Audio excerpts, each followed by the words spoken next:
Hello friends, this is यश और आज की इस वीडियो में हम डिस्कस करने वाले हैं कोलिगेटिव प्रॉपर्टी ऑफ इलेक्ट्रोलाइट। जैसे कि आप सब जानते हैं, हमारी इसकी पहली वाली वीडियो में हमने ऑस्मोटिक प्रेशर, ऑस्मोसिस और रिवर्स ऑस्मोसिस को काफ़ी अच्छे से एक्सप्लेन कर दिया था। अब हम जो पढ़ने वाले हैं वो है कोलिगेटिव प्रॉपर्टी ऑफ इलेक्ट्रोलाइट्स। मैं आपको याद दिलाना चाहूँगा कि इसके पहले हमने जो प्रॉपर्टी पढ़ी थी कोलिगेटिव, वो थी नॉन इलेक्ट्रोलाइट्स की। अब जो कोलिगेटिव प्रॉपर्टी पढ़ने वाले हैं वो इलेक्ट्रोलाइट की है। बट इसके पहले मैं आपको एक चीज़ बता देना चाहता हूँ कि क्या होती है कोलिगेटिव प्रॉपर्टी। तो जैसे कि आप सब जानते हैं, कोलिगेटिव प्रॉपर्टी कोलिगेटिस वर्ड से आया है और हम सब जानते हैं कोलिगेटिस शब्द का मतलब होता है नंबर, मतलब those property which depends on number of solute particle. अब इसको कैसे प्रूफ करें, तो देखिए मैं चालू प्रॉपर्टी लिख देता हूँ यहाँ पे। पहली जो सबसे कोलिगेटिव प्रॉपर्टी हमने पढ़ी थी वो थी lowering in vapour pressure. Lowering in vapour pressure, जिसका सिंबल अगर आपको याद हो तो ये डेल्टा पी था। Okay, delta P. और जो दूसरा था वो था एलिवेशन इन बॉइलिंग पॉइंट।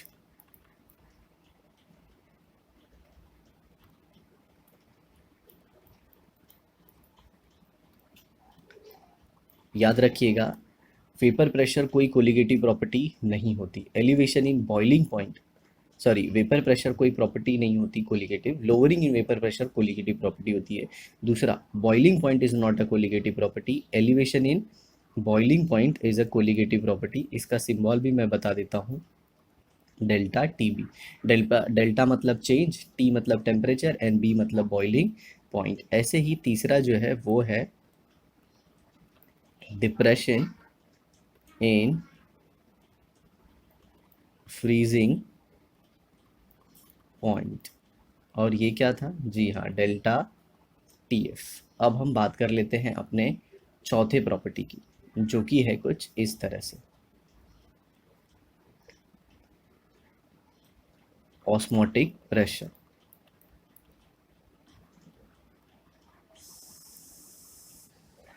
जिसका सिंबल था पाई। ठीक है, अब इनके फॉर्मूले को भी हम देख लेते हैं। तो देखिए, lowering in vapour pressure, delta P is directly proportional to mole fraction of solute added. अगर आपको याद हो तो वैसे ही डेल्टा टी बी क्या था, elevation in boiling point is directly proportional to molality of the solution. ठीक उसी तरह से delta T F is also directly proportional to molality. और यहाँ पे अगर आप देखें तो osmotic pressure pi was equal to C R T, या फिर ऐसे भी लिख सकता हूँ मैं, pi is directly proportional to concentration and that is nothing but concentration, और वो कुछ और नहीं, मोलारिटी ही था। ठीक है, अब यहाँ पे कुछ इंपॉर्टेंट चीज़ें अगर आप सबको पता हो तो मोल फ्रैक्शन कुछ ऐसी वैल्यू होती है। Mole fraction is nothing but N two upon या फिर N B upon N A plus N B. What is B stand for over year, B stand for number of moles of solute. तो जो mole fraction है वो किसके बराबर है, N B upon N A plus N B. तो क्या मैं कह सकता हूँ कि delta P lowering in vapour pressure is directly proportional to mole fraction number of moles of solute added. Number of moles, देखिए वापस सुनिए ध्यान से, नंबर ऑफ मोल्स, आपने कितने नंबर ऑफ मोल्स सल्यूट के डाले। और हम जानते हैं एक मोल में जो पार्टिकल होते हैं वो होते हैं 6.022 इंटू 10 to the power 23। तो नंबर ऑफ मोल्स बढ़ेगा तो पार्टिकल्स बढ़ेंगे। अभी जो नेक्स्ट है वो है delta T B is directly proportional to molality. और मोलैलिटी क्या होता है, number of moles of solute upon mass of solvent in KG, in KG. ठीक है, ये भी आ गया नंबर ऑफ मोल्स। तो सिंपली क्या कह सकते हैं कि ये भी एक कोलिगेटिव प्रॉपर्टी है, means delta T B is directly proportional to number of moles of solute added. अब डेल्टा टी एफ भी उसी तरह से आप ले सकते हैं, जैसे आपने कौन सा लिया, डेल्टा टी बी। तो यहाँ पे भी delta T B delta T F is directly proportional to number of moles of solute added, क्योंकि सिंपल सी बात है, जो मोलालिटी है वो डायरेक्टली प्रोपोर्शन करेगी number of moles of solute को। तो फिर जब मोलालिटी नंबर ऑफ मोल्स को सल्यूट को डायरेक्टली प्रोपोर्शन करती है, तो no doubt lowering in depression in freezing point भी नंबर ऑफ मोल्स को प्रोपोर्शनल करेगी। ठीक है, अब आगे देखिए, हम देख लेते हैं पाई का, that is osmotic pressure. What is concentration? Number of moles of salute divided by volume of solution in liter, and that is nothing but molarity. तो pi is again directly proportional to molarity, that is number of moles of solute। तो देखिए, ये भी number of moles of solute को directly proportion करता है, ये भी number of moles of solute, ये भी number of moles of solute, ये भी number of moles of solute. तो आप सिंपली क्या कह सकते हैं, those property which depends on number of solute of particles are called as colligative property. ये सारी क्या हो गई? जी हाँ, ये सारी हो गई कोलिगेटिव प्रॉपर्टीज़, क्योंकि ये किसके ऊपर डिपेंड करती हैं? नंबर ऑफ सल्यूट पार्टिकल के ऊपर। अब ज़रा एक इम्पॉर्टेंट पॉइंट देखिए, यहाँ पे मैं आपको बताना चाहूँगा। अगर आपको क्वेश्चन आया कि वेपर प्रेशर कोलिगेटिव प्रॉपर्टी है, तो जी बिल्कुल नहीं, vapour pressure is not a colligative property, but yes lowering in vapour pressure is a colligative property. ठीक है, वैसे ही boiling point is not a colligative property, elevation in boiling point is a colligative property, freezing point is not a colligative property, depression in freezing point is a colligative property, and completely osmotic pressure is a colligative property। अब यहाँ पे मैंने stress इसलिए दिया ज़्यादा क्योंकि बहुत सारे बच्चे जो हैं, बहुत सारे बच्चे वो इसमें ही मिस्टेक करते हैं, और मैं आपका ध्यान ज़रूर लाऊंगा जिस पे आप लोग गलती करते हैं। ठीक है, तो ये था हमारी कोलिगेटिव प्रॉपर्टी। ओके, बट ये जो कोलिगेटिव प्रॉपर्टी थी, जनरली ये जो फॉर्मूला एप्लीकेबल था, ये था नॉन इलेक्ट्रोलाइट्स के लिए। अब क्वेश्चन आता है, अब ये नॉन इलेक्ट्रोलाइट कौन सा नया शब्द आ गया? जी हाँ, अगर आपको याद हो तो मैंने बताया था, नॉन इलेक्ट्रोलाइट वो केमिकल सब्सटेंस होते हैं विच डू नॉट डिसोसिएट।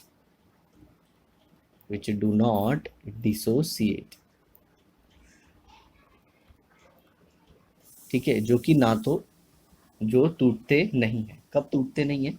जी हाँ, जब आप उनको सॉल्वेंट में डालते हैं। जनरली जो सॉल्वेंट हम कंसीडर करते हैं वो होता है वाटर। तो फिलहाल के लिए तो हम ऐसे मान के चलेंगे कि द सॉल्यूट्स और the chemical substances which do not dissociate into their constituent particle on dissolving in water are called as non electrolyte. मतलब कोई भी एक ऐसा सब्सटेंस ले लीजिए जो जो टूटता नहीं है और कोई भी आयन नहीं बनाता है। देखिए यहाँ पे एक शब्द है इलेक्ट्रो, और आप सबको पता है electro is a word derive from electric, मतलब जो चार्जेस से रिलेटेड होता है। ठीक है, तो सर इसका एग्जाम्पल तो बता दीजिए। तो ये देखिए, यूरिया, ग्लूकोज,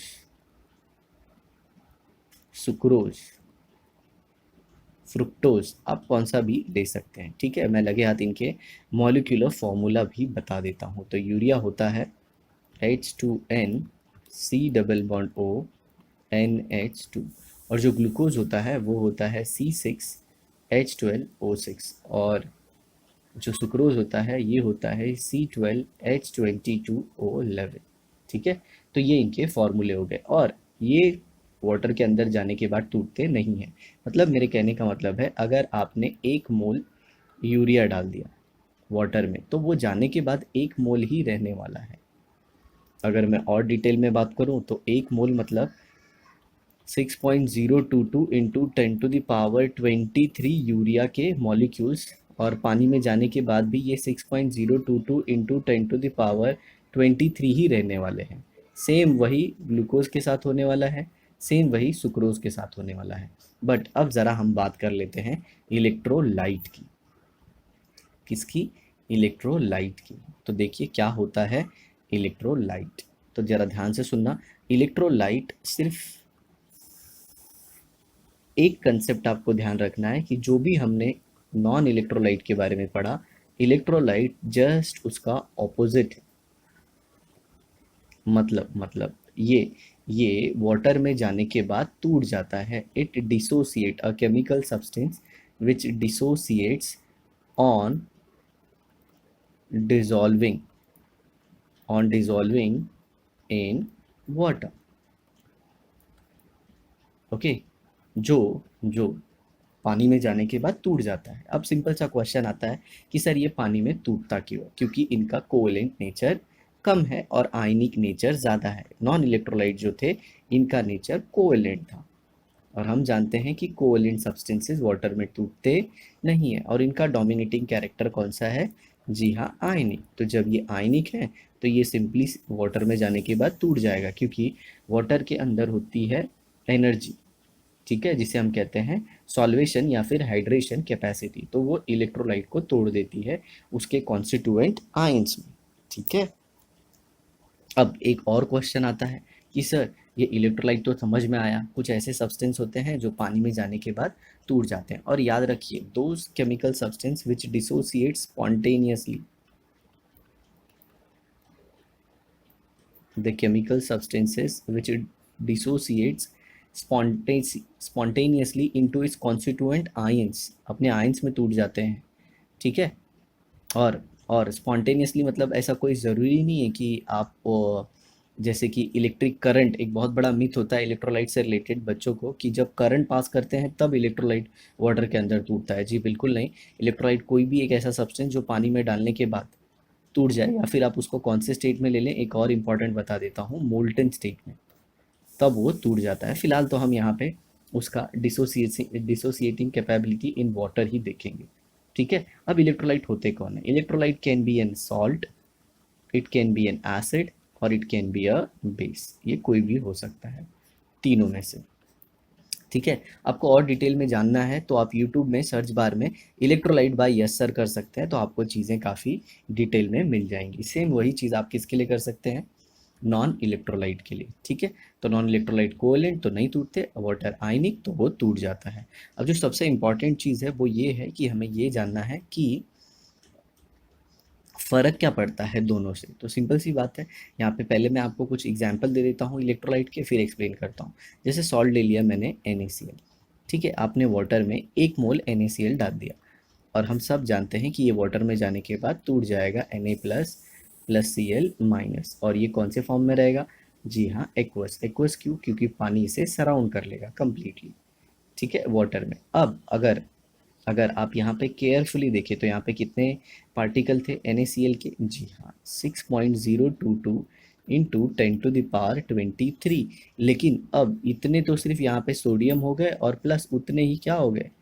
क्लोराइड आयन। मतलब अगर मैं सिंप्लिसिटी के लिए कहना चाहूँ तो अब यहाँ पे 6.022 इंटू 10⁻23 Na प्लस आयन बन गए, और उतने ही क्या बन गए? 6.022 इंटू 10⁻23, जी हाँ, Cl माइनस आए। तो मतलब यहाँ पे जो था उसके कंपेयर में यहाँ पे क्या हो गया? डबल। तो कोलिगेटिव प्रॉपर्टी और ज़्यादा दिखेगी। हालांकि ये तो NaCl का केस था, मैं और भी केसेस आपको दे सकता हूँ। अगर आप CaCl2 लेते हैं तो ये टूट के क्या दे देगा? ये दे देगा Ca2 plus plus 2Cl minus. No doubt ये भी पानी के अंदर है, और इसीलिए इसे भी हम क्या लिखेंगे? एक्वस एक्वस, ठीक है। तो अब देखिए यहाँ पे आपने इसका कितना लिया था? 1 मोल। अब यहाँ पे आप अगर गौर फरमाएं तो यहाँ पे इसके हो गए टोटल 3 मोल, इसका 1 मोल और इसका 2 मोल। मतलब लेफ्ट हैंड साइड में जो पार्टिकल हैं उनका नंबर है 6.022 इंटू 10⁻23, लेकिन राइट हैंड साइड में अगर आप देखें तो वो हो गया 6.022 इंटू 10⁻23। आया आपको समझ में? तो नंबर क्या हो रहा है? बढ़ रहा है। अगर मान लीजिए आपने AlCl3 ले लिया, AlCl3, तो ये क्या हो जाएगा? Al3 plus plus 3Cl minus. यहाँ पे देखिए Al3 plus plus 3Cl minus, तो यहाँ पे टोटल 1 मोल था, और राइट साइड में जाने के बाद ये तो हो गया टोटल कितना? ये 1 और ये 3, टोटल हो गया 4 मोल। ऑलमोस्ट 4 टाइम बढ़ गया। लेकिन सर इधर तो ये AlCl3 था ना सर ये टूटा ना। जी हाँ, मैं भी समझ रहा हूँ, लेकिन आपको क्या देखना है? नंबर। नंबर बढ़ गया तो कोलिगेटिव प्रॉपर्टी बढ़ गई, ठीक है। तो अब जो हम पढ़ने वाले हैं कोलिगेटिव प्रॉपर्टी इन इलेक्ट्रोलाइट, उसे हम पढ़ेंगे एबनॉर्मल कोलिगेटिव प्रॉपर्टी के अंतर्गत। एबनॉर्मल कोलिगेटिव प्रॉपर्टी, मतलब क्या, जैसा हमने सोचा था वैसा बिल्कुल नहीं हुआ, वैसा बिल्कुल नहीं हुआ। जैसे मान लीजिए, अगर अगर NaCl अगर नहीं टूटता तो उसका उसका जो कोलिगेटिव प्रॉपर्टी आता वो सेम 1 मोल यूरिया के बराबर आता। कैसे? थियोरेटिकली। मान लीजिए यूरिया के लिए हमने एक्सपेरिमेंट किया, उसकी कोलिगेटिव प्रॉपर्टी 1 मोल के लिए आ गई, तो उसे हम क्या कहेंगे? Experimentally determine quantity. ओके, ठीक है, एक्सपेरिमेंटली डिटरमाइंड क्वांटिटी। और फिर उसे हमने कंपेयर किया किसके साथ? NaCl के साथ। हमने सोचा कि NaCl में भी उतना ही आएगा, क्योंकि हमने NaCl का भी 1 मोल लिया। लेकिन यहाँ पे क्या देखा हमने कि यूरिया की जो क्वांटिटी आई थी, मान लीजिए x, तो उसकी NaCl के केस में वो 2x आ गई। जी हाँ, कौन सी? एक्सपेरिमेंटल। एक्सपेरिमेंटल मतलब जब हमने इसके लिए भी सेम एक्सपेरिमेंट किया, सब चेक किया मशीन से, सब कुछ पता किया तब। लेकिन हम थियोरेटिकली क्या सोच रहे थे? हम थियोरेटिकली वही सोच रहे थे। थियोरेटिकली मतलब बिना कुछ एक्सपेरिमेंट किए अपने फॉर्मूले के बेसिस पे 1 मोल लेके चल रहे थे। तो हम देख रहे थे कि यूरिया का एक्सपेरिमेंटल वैल्यू और इसका थियोरेटिकल वैल्यू दोनों मैच करेगा। बट ऐसा बिल्कुल नहीं हुआ। तो अगर आप देखें तो यूरिया के केस में जो हमने सोचा था, हमने क्या सोचा था कि यूरिया के अंदर 1 मोल पार्टिकल है, और फिर एक्सपेरिमेंट किया तो उसकी जो प्रॉपर्टी आई वो 1 मोल के लिए आई। मतलब क्या, जो हमने सोचा था that is theoretical, formula basis के ऊपर, और एक्सपेरिमेंटल दोनों मैच हो गया। किसके केस में? यूरिया के केस में। लेकिन जब हमने NaCl या फिर कोई भी इलेक्ट्रोलाइट लिया, तो उसका एक्सपेरिमेंटल और थियोरेटिकल बिल्कुल भी मैच नहीं हुआ, क्योंकि थियोरेटिकल के कंपेयर में एक्सपेरिमेंटल ज़्यादा आया। क्यों एक्सपेरिमेंटल ज़्यादा आया? थियोरेटिकली तो हम सोच रहे थे कि 1 ही मोल डाला है, बट अंदर जाने के बाद NaCl टूट के कितना मोल हो गया? 2 मोल। तो जिससे जो प्रॉपर्टी थी वो ऑलमोस्ट डबल आ गई। ठीक है, और अगर वही आप CaCl2 ले लेते तो, जी हाँ, ऑलमोस्ट 3 टाइम आ जाती। तो यही सब एबनॉर्मल हो गया। किसके केस में? जी हाँ, इलेक्ट्रोलाइट के केस में। ठीक है, नॉन इलेक्ट्रोलाइट है तो कोई प्रॉब्लम नहीं है। अब ये प्रॉब्लम कैसे शॉर्ट आउट किया जाए? ठीक है, ये तो एक प्रॉब्लम है, और मैं आपको बताता हूँ। कुछ सब्सटेंस के केसेस में ऐसा हुआ कि अंदर जाने के बाद, यहाँ पे तो खैर डिसोसिएशन हो रहा था ना, जब आप NaCl डाल रहे थे तो ये अंदर जाके टूट रहा था। लेकिन कुछ के केस में एसोसिएशन हो गया।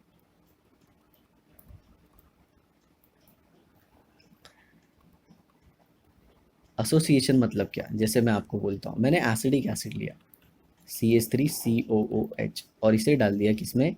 बेंजीन में। 2 मोल मैंने एसिडिक एसिड ले लिए और बेंजीन में डाल दिया। तो सिंपल सी बात है, मैंने क्या सोचा कि इसकी जो कोलिगेटिव प्रॉपर्टी आएगी, कौन सी? थियोरेटिकल। थियोरेटिकल मतलब फॉर्मूला बेस। ओके, थियोरेटिकल आएगी, वो कितने के लिए आएगी? 2 मोल के लिए। बट पता है, जब मैंने एक्सपेरिमेंट से देखा तो मुझे कोलिगेटिव प्रॉपर्टी सिर्फ 1 मोल के लिए आई। सर कोलिगेटिव प्रॉपर्टी कौन? Elevation in boiling point, depression in freezing point, osmotic pressure, ये सब कितने के लिए आया? 1 मोल के लिए। और जब मैंने एक्सपेरिमेंट किया और अंदर पता किया, तो मैंने क्या देखा कि यहाँ पे 2 मोल, ये जो CH3COOH है, CH3COOH, ये जुड़ के 1 मोल हो गए। मतलब इसने क्या बना दिया? डाइमर। सर ये डाइमर क्या है? 2 मोल मिलके 1 मोल बना लेते हैं तो उसे हम कहते हैं डाइमर। ठीक है, और अगर किसी का 3 मोल मिलके किसी का 1 मोल बना देता है तो उसे हम कहते हैं ट्राइमर। ठीक है, ऐसे ही टेट्रामर, पॉलीमर की तरफ चले जाएगा। मतलब ओवरऑल आपने क्या देखा कि जब भी हम किसी सॉल्यूट को सॉल्वेंट में डालते हैं, तो वहाँ पे 2 चीज़ें हो सकती। They can be 2 things inside the solvent. क्या? या तो सॉल्यूट टूट जाए, या तो वो जुड़ जाए। ठीक है, अब क्वेश्चन आता है, सर बेंजीन के अंदर एसिटिक एसिड जुड़ कैसे गया? जी हाँ, एसिटिक एसिड इसलिए जुड़ गया क्योंकि उसके अंदर हो गई हाइड्रोजन बॉन्डिंग, और जो बेंजीन है वो एक नॉन पोलर सॉल्वेंट है, और नॉन पोलर सॉल्वेंट के अंदर हो जाती है हाइड्रोजन बॉन्डिंग। लेकिन पोलर के अंदर ये अलाउ करने नहीं देता। कौन? पानी। इसीलिए वो जुड़ गए, और जबकि आपने NaCl और ये सब डाला था तो वो टूट गए थे, क्योंकि वाटर पोलर है और NaCl भी पोलर है, तो उसे तोड़ दिया। तो दो प्रॉब्लम आते हैं जब हम सॉल्यूट को सॉल्वेंट में डिसॉल्व करते हैं। पहला तो या वो तो डिसोसिएट हो जाते हैं या फिर एसोसिएट हो जाते हैं। जब डिसोसिएट होते हैं तो क्या होता है? जी हाँ, जब वो डिसोसिएट होंगे तो जो हमारी थ्योरेटिकल वैल्यू है उसके कंपेयर में एक्सपेरिमेंटल वैल्यू ज़्यादा आती है, और जब एसोसिएट हो जाते हैं तो हमारी जो एक्सपेरिमेंटल वैल्यू है वो थ्योरेटिकल के कंपेयर में कम आती है। आई होप आपको थ्योरेटिकल एंड एक्सपेरिमेंटल शब्द का मतलब समझा होगा। थ्योरेटिकल मतलब जो हम एक्सपेक्ट करते हैं नॉर्मल, और एक्सपेरिमेंटली मतलब जो हम एक्सपेरिमेंट करके पता करते हैं, प्रैक्टिकल तरीके से पता करते हैं, डिवाइसेस यूज़ करके पता करते हैं, उसे हम एक्सपेरिमेंटल कहते हैं। ठीक है, तो ये सारा प्रॉब्लम आया किसके केस में? जी हाँ, इलेक्ट्रोलाइट के केस में। अब ये जो प्रॉब्लम है इसे शॉर्ट आउट किया एक साइंटिस्ट ने, जिनका नाम था वेंटहॉफ। जिनका नाम क्या था? वेंटहॉफ। ठीक है, वेंटहॉफ। वेंटहॉफ ने क्या बोला कि मैं एक फैक्टर देता हूँ आई, इसे आप मल्टीप्लाई कर दीजिए अपने फॉर्मूले में और आपका सारा जो प्रॉब्लम है वो शॉर्ट आउट हो जाएगा। किसका? जी हाँ, प्रॉब्लम का। तो इन्होंने सबके लिए आई फैक्टर की वैल्यू दी। जैसे NaCl है तो इन्होंने बोला NaCl के लिए आप 2 ले लीजिए आई की वैल्यू, और CaCl2 के लिए कितनी वैल्यू ले लीजिए? जी हाँ, 3। और AlCl3 के लिए कितनी वैल्यू ले लीजिए? 4। क्योंकि हम सब जानते हैं एक NaCl टूट के 2 मोल आयन प्रोड्यूस करेगा, मतलब एक Na प्लस प्रोड्यूस करेगा और एक Cl माइनस। CaCl2 एक Ca2 प्लस प्रोड्यूस करेगा प्लस 2Cl माइनस, और एक AlCl3 क्या करेगा? एक Al3 plus plus 3Cl minus. ठीक है, because these all were electrolyte and they dissociate, and on dissociating they forms ion. तो ये तो बड़ी सिंपल चीज़ थी। तो सर उस हिसाब से तो एसिटिक एसिड के लिए उसने 0.5 दिया होगा। जी हाँ, एसिटिक एसिड के लिए उन्होंने क्या दिया? 0.5। लेकिन ये सारी चीज़ें तो हमें पता थी ना, आई फैक्टर की वैल्यू। लेकिन ज़रा सोचिए अगर मैं कोई एक ऐसा इलेक्ट्रोलाइट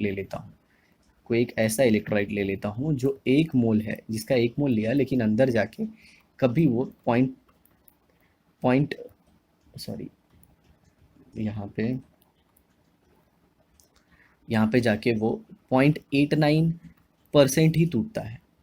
सेम उसी इलेक्ट्रोलाइट का 1 मोल मैंने कुछ टेम्परेचर चेंज कर दिया तो वहाँ पे जाके 0.9 टूट गया। 0.9 मतलब ऑलमोस्ट 90%, और 0.89 मतलब ऑलमोस्ट 89% ही टूटा, और पूरा नहीं टूट रहा है, ना ही पूरा जुड़ रहा है। तो ऐसे केस में तो प्रॉब्लम आ जाएगा ना, क्योंकि ये तो मैं आपको बता रहा हूँ एक्सपेरिमेंटली ये क्वांटिटी हमें पता करनी होगी। तो ऐसे केस में हम वेंटॉफ फैक्टर की वैल्यू डायरेक्टली नहीं ले सकते।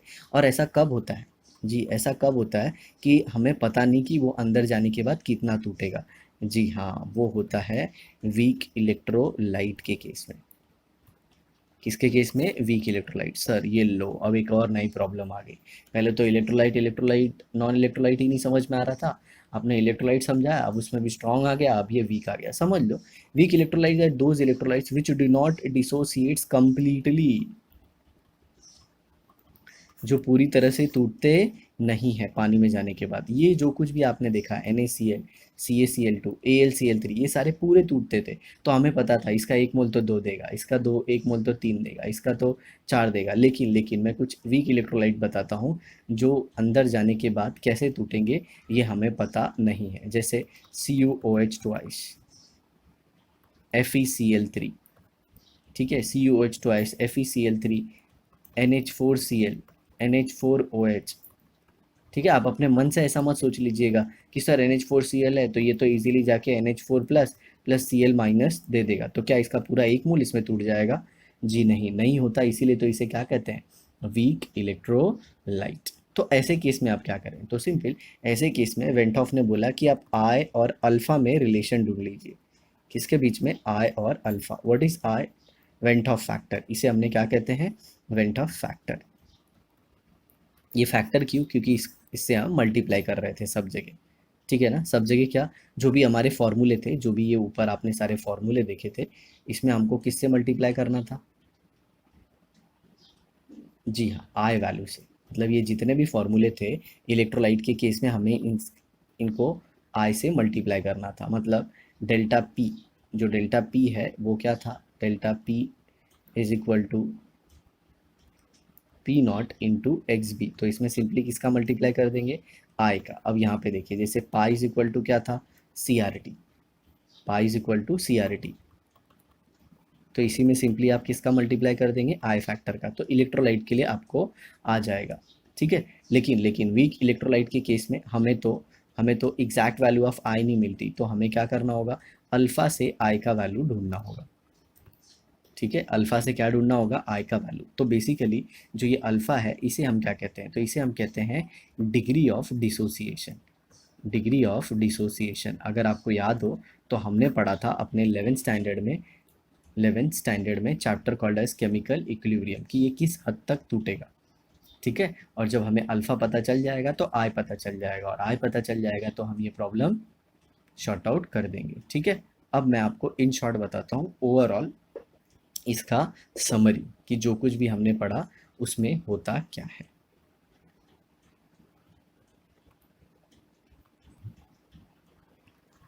तो ये देखिए, तो हमने क्या सबसे पहले देखा कि जब भी इलेक्ट्रोलाइट को हम सॉल्वेंट में डालते हैं, किसमें, सॉल्वेंट में, तो हमें मिल जाती है एबनॉर्मल कोलिगेटिव प्रॉपर्टी। ठीक है, चाहे वो इलेक्ट्रोलाइट स्ट्रांग हो चाहे वो इलेक्ट्रोलाइट वीक हो। मान लीजिए ये स्ट्रांग, तो जो कोलिगेटिव प्रॉपर्टी है उस वो हमें क्या मिल जाती है, एबनॉर्मल। एबनॉर्मल मतलब जैसा हमने सोचा था वैसा नहीं हुआ, मतलब जो हमने सोचा था उसे कहते हैं थ्योरेटिकल, और जो हमें मिलता है एक्सपेरिमेंट से उसे हम कहते हैं एक्सपेरिमेंटल।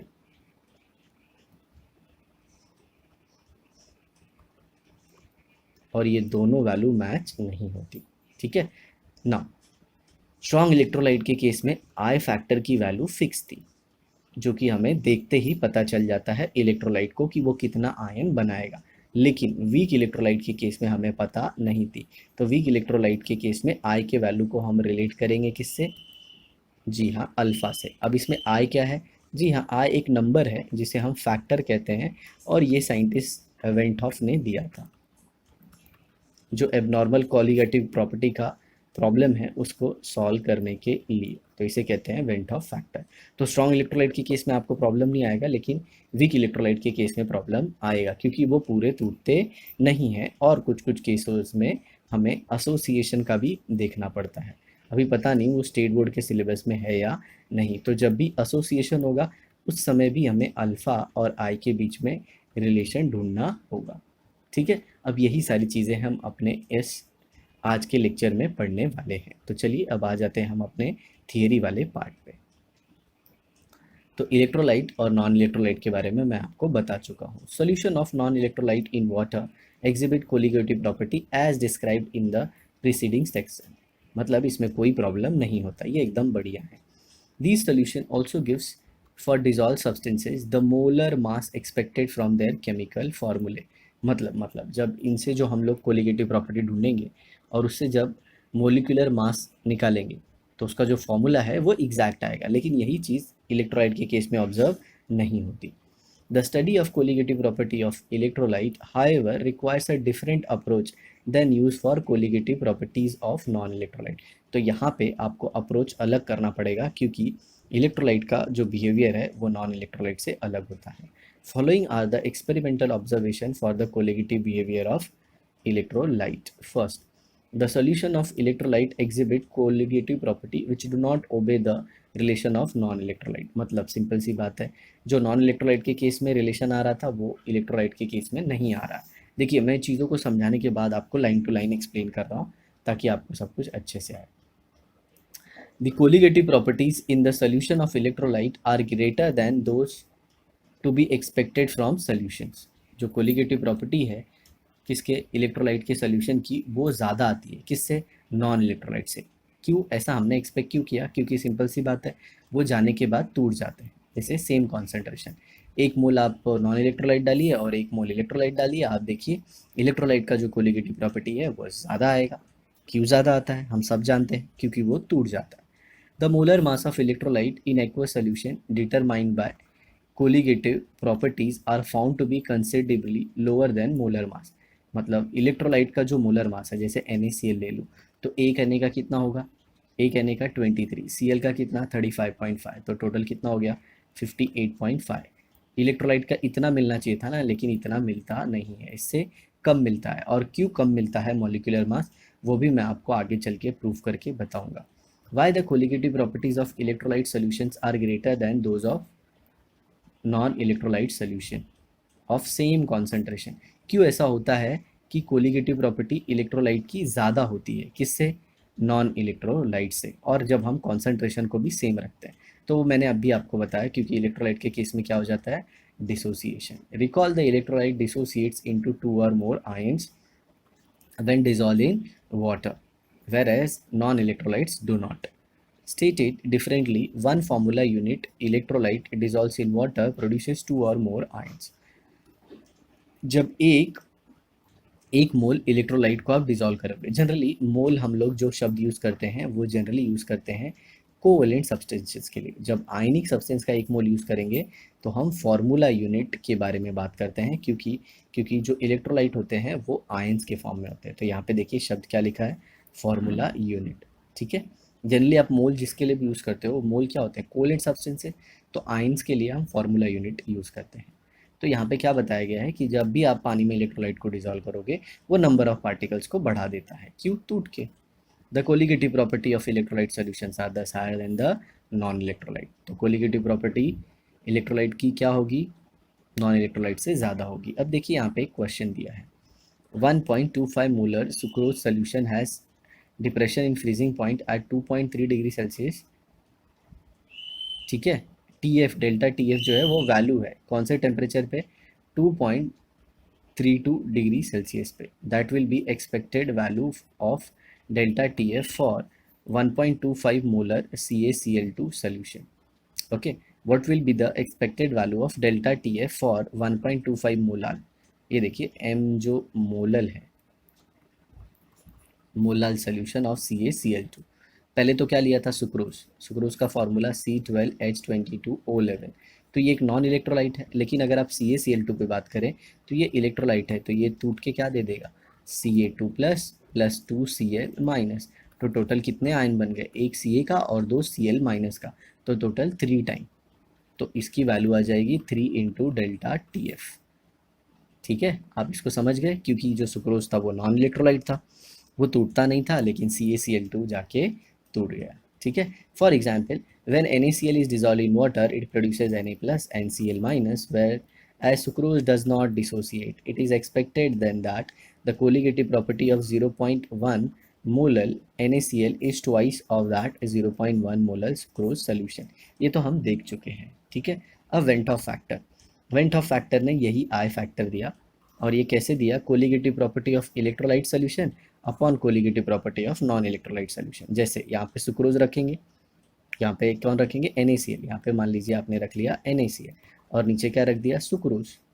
तो यहाँ पे वैल्यू क्या आ जाएगी, आई की वैल्यू, जी हाँ डबल, क्योंकि इलेक्ट्रोलाइट जो NaCl है वो टूट के कितने दे देगा, 2 आयन दे देगा, वो 2 आयन देगा ना। कैसे, NaCl will dissociate to give Na plus plus Cl minus. यहाँ पे अब भी जस्ट आपने देखा था कि CaCl2 की जो वैल्यू थी, CaCl2 की जो वैल्यू थी वो 3 टाइम हो गई थी, और NaCl की कितनी हो गई थी, ट्वाइस हो गई थी। ओके, यहाँ पे देखिए ना, it is expected that the colligative property of 0.2, ये देखिए यहाँ पे लिखा है, मैं और गाढ़ा कर देता हूँ, ट्वाइस हो गई, तो मतलब आई फैक्टर कितना आ जाएगा, 2, जैसे कि मैंने आपको बताया था। ठीक है, तो आई फैक्टर हम किसके लिए लिख देंगे, सबके लिए।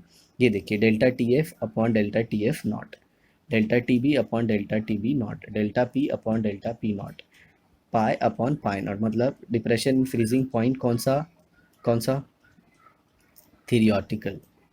ओके, और नीचे क्या लिखा है, कोलिगेटिव प्रॉपर्टी ऑफ, यहाँ पे ये नीचे क्यों ऐसे ओ लिख दिया है वो समझ में नहीं आ रहा है, तो ऊपर लिखना चाहिए था कोलिगेटिव प्रॉपर्टी ऑब्जर्व्ड, नीचे क्या लिखेंगे, थीरियोटिकल। ठीक है, और इस तरह से हम अपना कैलकुलेशन करने वाले हैं। ओके, तो कोलिगेटिव प्रॉपर्टी जो इलेक्ट्रोलाइट सोल्यूशन की मिली, और नीचे जो है वो थीरियोटिकल वैल्यू है। तो याद रखिएगा हमेशा ऊपर हम क्या लिखते हैं, observed, observed osmotic pressure observed, और नीचे क्या लिखते हैं, थीरियोटिकल कोलिगेटिव प्रॉपर्टी। तो आपको आई फैक्टर मिल जाएगा। जैसे NaCl के लिए आप लिखेंगे तो ऊपर जो कोलिगेटिव प्रॉपर्टी है वो सुक्रोज के कंपेयर में डबल आएगी, तो NaCl के लिए आपको आई फैक्टर कितना आ जाएगा, twice. Where quantity without subscript refer to electrolyte and those subscript to non electrolyte, मतलब ये जो नीचे लिखा है ये नॉन इलेक्ट्रोलाइट के लिए लिखा है और जो ऊपर लिखा है वो इलेक्ट्रोलाइट के लिए लिखा है, और मैंने डायरेक्टली यहाँ पे क्या लिख दिया, ऑब्जर्व्ड। क्या लिख दिया, ऑब्जर्व्ड, मतलब वो किसके लिए है, जो आप एक्सपेरिमेंटली देखोगे। तो ये रेशियो को मैं एक अलग तरीके से भी लिख सकता हूँ। देखिए यहाँ पे लिखा है actual number of moles of particle, okay, moles of formula unit dissolve in the solution. ठीक है, जैसे जैसे ये जो है ये क्वालिटी, ये जो क्वांटिटी है ये एक्सपेरिमेंटल है, और जो नीचे वाली है वो क्या है, थ्योरेटिकल। ठीक है, ये हमने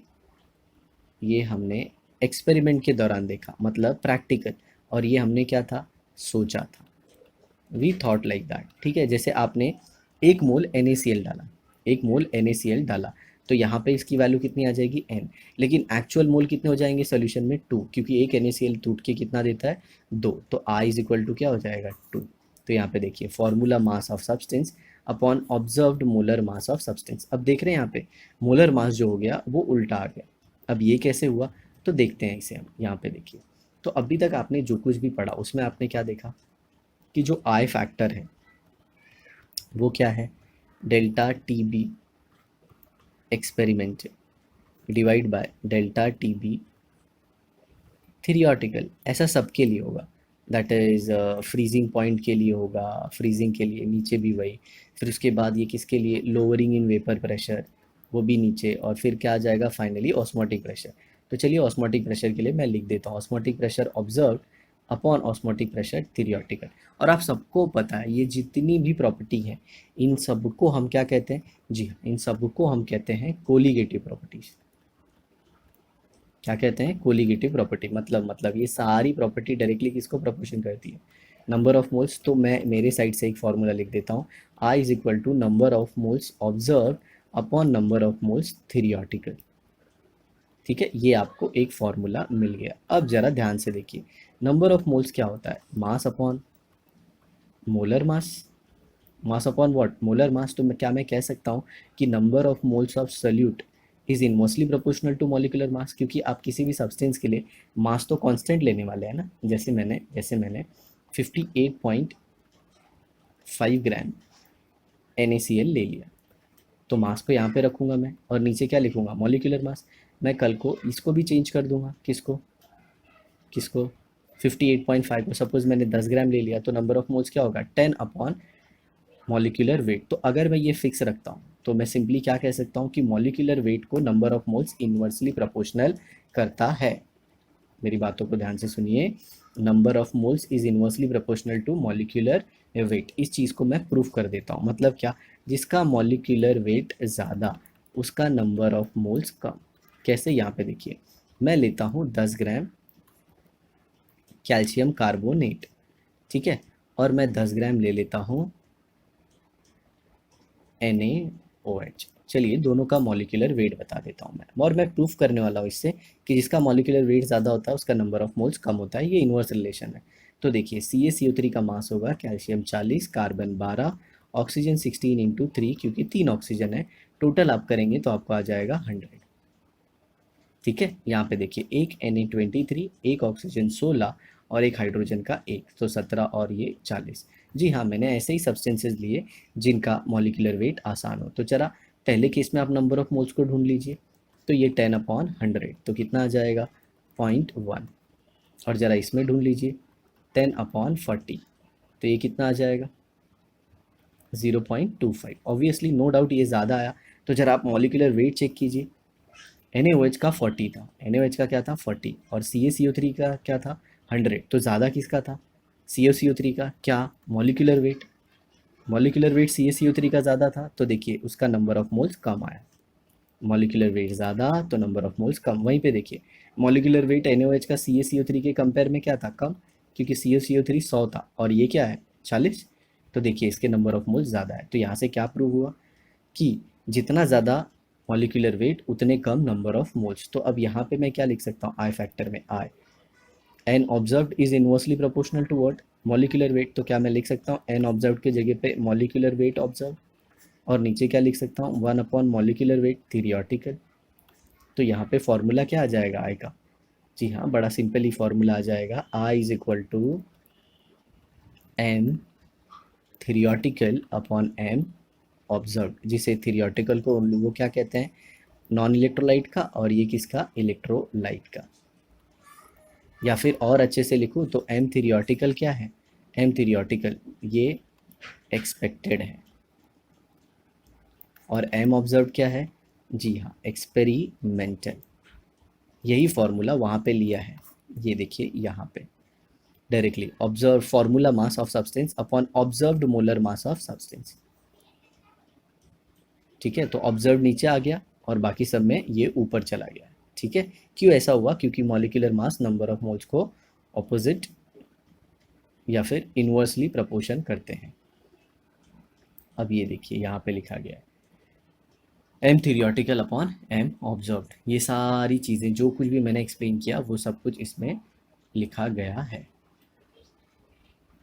ओके, अब इन्होंने आगे वही बताया है कि इलेक्ट्रोलाइट जो होते हैं स्ट्रॉन्ग इलेक्ट्रोलाइट, उनके केसेस में तो ये ठीक है कि वो टूट जाते हैं, बट प्रॉब्लम किस में आता है, वीक इलेक्ट्रोलाइट के केस में, क्योंकि उनका आई फैक्टर डायरेक्टली निकालना काफ़ी डिफ़िकल्ट है। और इसी प्रॉब्लम को शॉर्ट आउट करने के लिए वेंट ऑफ फैक्टर लाया गया।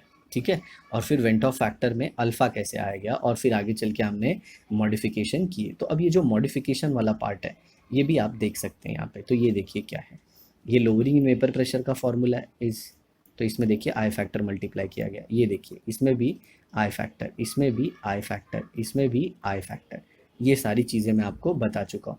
और यहाँ पे जो कुछ भी लिखा है ये सारी चीज़ें जो कुछ भी यहाँ पे लिखा है ये मैंने अपने एक्सप्लेनेशन के दौरान आपको सब कुछ बता दिया है। जी मैं हाँ इसकी पूरी की बात कर रहा हूँ, ये जो कुछ भी लिखा गया है आप वीडियो को 2-3 बार सुनेंगे, आपको सब कुछ बहुत ही अच्छे से समझ में आ जाएगा। ठीक है, अब आगे चल के हमारी जो नेक्स्ट वीडियो है उसमें हम डिस्कस करने वाले हैं went of factor and degree of dissociation.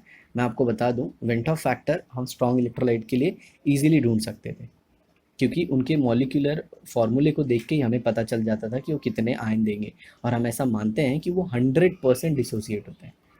क्या डिसोसिएट होते हैं, 100%, मतलब पूरे टूट जाते हैं। लेकिन ये प्रॉब्लम था किसमें, वीक इलेक्ट्रोलाइट में, वो वीक इलेक्ट्रोलाइट पूरे टूटते नहीं है। तो वीक इलेक्ट्रोलाइट में वो कितना टूटते हैं, तो उसके लिए हमें अल्फ़ा चाहिए, और फिर हम अल्फ़ा और आई में रिलेशन ढूंढेंगे अपनी अगली एपिसोड में। तो आई होप आपको ये समझ में आया। Thanks a lot for watching the video, और अगर आपने हमारे चैनल को अभी तक सब्सक्राइब नहीं किया है तो ज़रूर सब्सक्राइब कर दीजिए, और अगर आप नए हैं तो आप बेल आइकन को दबाना मत भूलिएगा, ताकि मैं जब भी वीडियो अपलोड करूं आपको नोटिफिकेशन मिल जाए। Share it maximum with your friends. Thanks a lot once again, bye bye.